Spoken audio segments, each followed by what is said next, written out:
Now that the media has finally acknowledged its existence, why don't we take a look at least maybe a little bit of a refresher as we head into a new week here. Well, we're in the middle of the weekend, so hey, whatever. As we, probably, eventually have to retread what exactly is in the laptop. And because, time's a bitch, it's only been around, and the FBI has only had an open investigation since late 2019. Now that we're finally getting confirmations from all of their reliable and trusted sources out there, why don't we go back and reminisce on what's on that old cousin fucking crack smoker's laptop, shall we? 8 Joe Biden scandals inside Hunter Biden's Macbook that corporate media just admitted are legit. So what has been confirmed by the trusted sources that are out there? Last week, the New York Times quietly acknowledged that emails recovered from the MacBook Hunter Biden abandoned at a Delaware computer store were authentic. The admission came nearly a year and a half late after the corrupt media, Legacy and Social, buried the scandal the New York Post broke just weeks before the November election. Merely admitting the laptop is legitimate is not enough. Rather, by concurring in the authenticity in the laptop and the emails, the supposed standard bearers of journalism have also implicitly acknowledged the validity of the scandal spawned from the porn-filled MacBook. Yup. And guess what? If you're looking in that keyboard, that's not flakes of Parmesan cheese. That's a deep cut. And notwithstanding the salacious source of the documentary evidence of the scandals were not about Hunter Biden. They're about now President Biden. That's a scary sentence to read. Here are 8. Whoosh! No, not just one, but 8 different scandals deserving further coverage. We'll get to that probably after Biden's out of office. Anyways, pay to play in Ukraine. Most obvious scandal, barred by the emails and text messages contained on Hunter Biden's laptop, concerns the influence profiteering Joe Biden apparently participated in during his 8 years as Barack Obama's vice president, with Ukraine featuring heavily in the pay-to-play scheme. Why exactly, once again, is Ukraine at the center of all of the machinations of the New World Order? Not my words, Joe Biden's. Anyways, the New York Times, in its likely get ahead of the story coverage from last week, touched on the Ukrainian angle by noting Hunter's connection to Burisma and then quoting emails recovered from the laptop indicating the younger Bidens leveraged his dad's position, then vice president. The Times surface coverage of the Burisma scandal doesn't nearly suffice. Surface it was. The Times made no mention of Hunter's appointment to Burisma Holding Board of Directors at the reported salary of $50,000 per month during his dad's time as vice president. Hunter Biden had no experience in energy, still doesn't, so a deep dive into the entire Biden-Burisma connection is the first step. I would say so. China gets in the game. Ukraine is but a patch on the influence peddling undertaking by Hunter on behalf of the big guy, as the younger Biden referred to his dad. We don't know for certain, sources tell us. Anyways, China played a large role in the family's enterprise, as demonstrated by, again, passing coverage in November 2021. Then the Times reported in brief that Hunter Biden's joint global equity firm, the Bohani Harvest Equity Investment Fund, that's not a real place, probably isn't, had helped coordinate the purchase by a Chinese mining company of the world's largest cobalt resource in the Congo. Now we're involving Asia, Europe, and Africa. Okay, cool. That deal gave China control over a huge chunk of the world's known cobalt supply, an ingredient necessary to make electric car batteries. And the role of Hunter Biden's company, Bohani, in the transaction again connects directly to Joe Biden, as Hunter reportedly launched the new joint enterprise with Chinese business partners less than 2 weeks after he traveled to China on Air Force Two with his then vice president father. And exploring the scandal, the press needs to push beyond the emails recovered from Hunter Biden's laptop and do what Tucker Carlson did when the pay-to-play scandal first surfaced. Talk to Hunter's former business partner, Tony Bobulinski. It's been a minute since we've been able to say that. We'll say it again for posterity's sake. Bobulinski provides further proof that the scandal reaches the top of the Biden family. Moscow Kazakhstan, and more. What about Kazakhstan, my friend? Well, Ukraine and China hold the most significant revelations. Once those threads are pulled, investigators should move on to Moscow, which, according to the Senate report, holds another possible scandal. You don't say. The mayor of Moscow's wife? The report documents that Hunter also received a combined $3.5 million from the wife of a former Moscow mayor, a Kazakhstan investor, and several other individuals.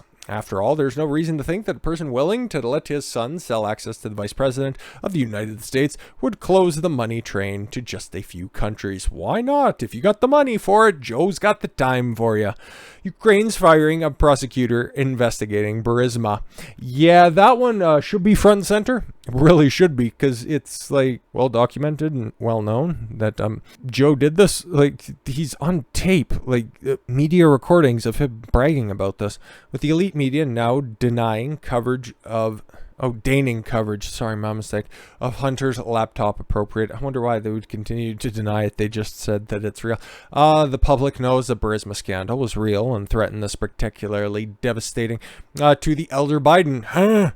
That makes question marks concerning then Vice President Joe Biden's demands that Ukraine fire state prosecutor who was reportedly investigating Burisma. Ripe to revisit. The prosecutor, Viktor Shokin, was fired, according to statements Joe Biden made during a 2018 event. That's what's on tape, by the way. After Biden threatened to withhold a $1 billion loan guarantee, and the Ukrainian government refused to axe Shokin. A video of the event captured Biden recounting the event. I'm sure one of those hyperlinks will just lead you to that video. I said, I'm telling you, you're not getting $1 billion. I said, you're not getting the billion. I'm gonna leave. I'm gonna be leaving here, I think, in about 6 hours. I looked at them and I said, I'm leaving in 6 hours. If the prosecutor is not fired, you're not getting the money. Well, son of a bitch, you got fired. And then put in place someone who was solid at the time. Come on, man. See, that was Biden during 2018. Much more lively and much more coherent in his speech. Oh, what a bitch a few years can do to you. While the Obama administration attempted to spin Biden's push for the firing of Shokin by claiming the international community had demanded Ukraine terminate the state prosecutor, a State Department official contradicted the claim during congressional testimony. George Kent, that also seems like a fake name. Anyways, who worked on issues related to Ukraine at the State Department, reportedly told lawmakers it was the Obama administration that spearheaded the efforts to have Shokin removed from his position as top federal prosecutor in Ukraine. Biden needs to answer the questions anew over his threats to withhold money from Ukraine unless the country removed the state prosecutor responsible for investigating Burisma. Democrats have impeached a president for far less. Yep, just a phone call. Just a phone call. But we had a whistleblower on that one. Yeah, but there's tangible evidence to this. Shut up. Obama-Biden administration ignoring conflicts of interest. Whatever could you possibly be meaning? Biden also needs to answer questions about his decision to ignore the clear conflicts of interest involving him with negotiating with some countries Hunter was shaking down. Of course, since the big guy was in on the scam, bowing out over conflicts of interest is the lesser of the evils, but it is still worth investigating to assess how Biden handled the concerns raised by the Obama administration's State Department. Here, the testimony of the State Department officially charged the issues related to Ukraine again proved significant. Kent told lawmakers that after learning Hunter sat on the board of Burisma, he raised concerns about the vice president's office about their relationship. I raised my concerns that I heard that Hunter Biden is on the board of the company owned by somebody that the United States government has spent money trying to get tens of millions of dollars back, and that could create the perception of a conflict of interest. Kent testified before House members in October of 2019. The message that I recall hearing back when the vice president's son, Beau, was dying of cancer, and that there is no further bandwidth to deal with the family-related issues at the time. That was the end of that conversation. Makes sense. The question for now President Biden, then, is whether anyone in his office raised concerns about the clear conflict of interest with him personally. And if so, why did Biden ignore the problem? Fair enough. Biden's intelligence community's briefing. The intelligence community's briefing of Biden. Third time's the charm. Another scandal reaching President Biden's concerns, his interactions with the intelligence community the FBI, and presumably the CIA and other such agencies, learned in December of 2019 that Hunter Biden believed Russians stole Hunter's laptop, rendering the Biden susceptible to blackmail. See, it's always going to be Russian disinformation until it's inconvenient. Anyways, here it is. Important to understand that there are two separate Hunter Biden laptops in the issue. Yes, the most discussed laptop was actually the second laptop. The laptop that was one Hunter had abandoned at the Delaware Repair shop. Then the repair shop owner discovered concerning material on the Macbook. The store owner handed it over to the FBI in December of 2019. The owner of the repair shop, however, had first made a copy of the hard drive, which resulted in the Post's coverage in October of 2020. But there was another laptop, one Hunter believed Russians had stolen from him when he was binging on drugs with prostitutes in the summer of 2018 in Las Vegas. That's a real statement from and a real summation of events from the first son of the United States of America. Well, the public did not learn about the existence of the laptop until August of 2021. The FBI knew about it as early as December 2019 when they took possession of the second laptop Hunter left at the repair store. Among other material contained on the second laptop was a video of Biden recounting the circumstances of the first laptop disappearing with some Russians. Significantly, on the video, Hunter Biden said the first laptop contained a ton of material, leaving him susceptible to blackmail since his father was running for president. Wow. Hunter talked about it all the time. It is inconceivable for the FBI and the intelligence community to not brief Biden on this discovery, and the risk of blackmail given to the former FBI director James Comey briefed Trump on the fake Steele dossier.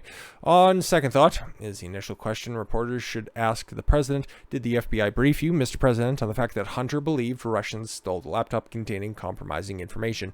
And I'm not entirely sure, but I think the vice president is also privy to daily, or at least sensitive informations and the goings-ons of the intelligence community, even after he leaves office. So he would have been well apprised of this information, even as he was running for president as well.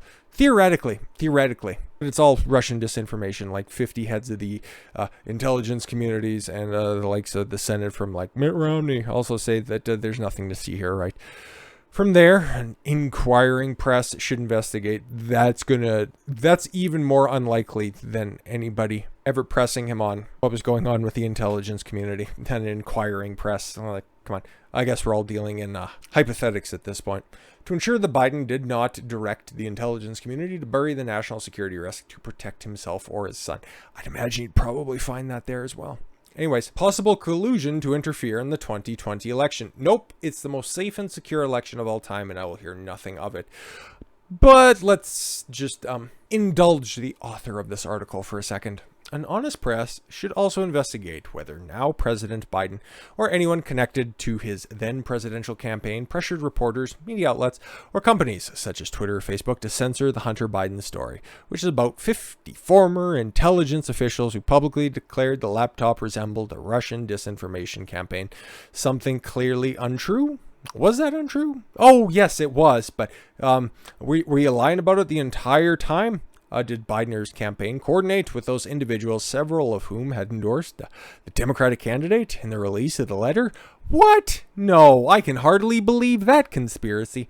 Given the polls show that 17% of Biden voters would not have voted for him in 2020, if they had known what was going on the laptop. Anyways, the collective burying of the laptop scandal represents the most significant interference in elections ever seen in our country. But what about Comey announcing an investigation into Hillary Clinton at the time? Yeah. More emails that we'll never ever find out about. But don't worry, the fact checkers will be in on this one because Hillary Clinton didn't destroy her servers with all of her emails on it, okay? She didn't acid wash them. She didn't literally take out the hard drives and put them into acid, okay? Acid wash is not what she did. It's just the program that she used. Anyways, so did Biden or his campaign have anything to do with the decision to kill the New York Post reporting Hunter Biden's Macbook? And what about the 50 former intelligence officials? Oh, it doesn't look like they're all that smart. But anyways, last but not least, Joe Biden is a lying dog-faced pony soldier. Shut up, fat. I'm going to challenge you to a push-up contest. Final Joe Biden scandal to the press should push Joe Biden to answer concerns, his lies to the American public.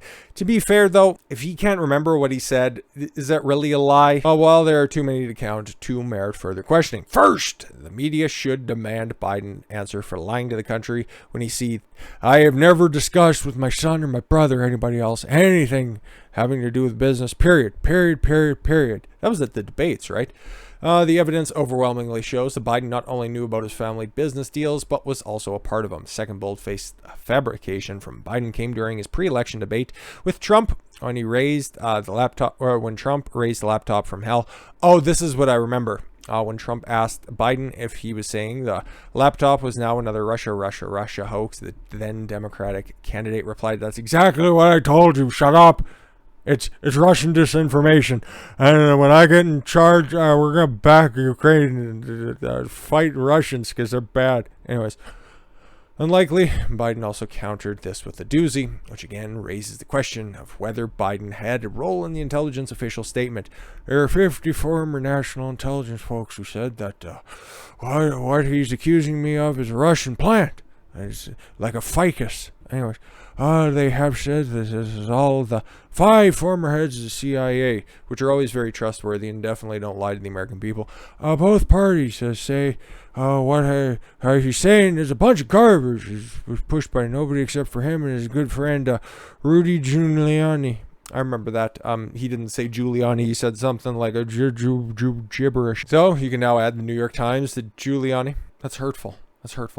It remains to be seen whether the old gray lady and the other legacy outlets will report further on scandals the laptop revealed and the ones that reached the president of the United States. The reason why we went through all of this is because there's 8 scandals. There's more than that that's on the laptop. There's just at least what we know about right now from the people who have looked through the laptop itself and then wrote up these articles. Somebody should be talking about them because they'll just be covered up by whatever is happening over the weekend right now. I don't know. This right here seems pretty important. That's why it's not going to get talked about in the legacy media. But with all of that said, thank you all very much for the gift of your time. I've been Don Consuelo. I want you to follow your gut and get after it. Take care, everyone.